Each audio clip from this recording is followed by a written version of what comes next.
Monsieur le rapporteur, mes chers collègues. Ce texte vise à alléger la contrainte pesant donc sur les communes rurales en matière de participation financière aux projets dont elles assurent la maîtrise d'ouvrage. C'est une mesure de bon sens qui s'inscrit dans la volonté de redonner aux collectivités locales les moyens d'agir, au moins financièrement, en respectant le principe de subsidiarité et en affirmant la place centrale des maires dans la conduite des politiques publiques, aussi petite la commune soit-elle. Nous le savons depuis des années, l'État n'a cessé d'accroître son emprise sur la gestion des collectivités locales et en particulier des communes en diminuant progressivement leur marge de manœuvre financière. Trop souvent, les maires, on le dit souvent, sont contraints par des normes tatillonnes, par des mécanismes bureaucratiques et une recentralisation rampante qui réduit leur pouvoir d'action. Donc il est temps d'inverser cette tendance et nous nous réjouissons car nous avons toujours défendu l'idée que les collectivités locales sont les mieux placées pour décider de ce qui est bon pour leur territoire.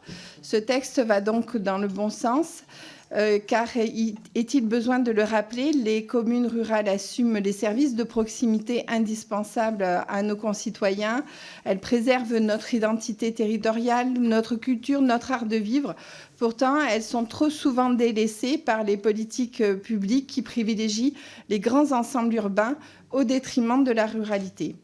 Cette proposition de loi est une réponse donc pragmatique à cette fracture dite territoriale et réduire la participation minimale des communes rurales de 20% à 5% leur permettra d'investir dans des infrastructures essentielles, les rénovations des écoles, la mise aux normes des équipements publics, le développement de projets agricoles ou environnementaux, l'amélioration de la voirie, autant de réalisations très concrètes qui amélioreront la vie quotidienne de nos concitoyens et qui, en fin de compte, renforceront l'attractivité et la compétitivité de nos territoires.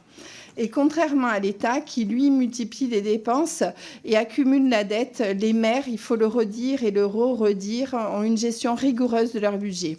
D'ailleurs, cette réforme est d'autant plus nécessaire que l'État, ces dernières années, n'a cessé de réduire les dotations aux collectivités locales, tout en leur imposant de nouvelles charges. Et cette situation, ils le disent souvent, est intenable.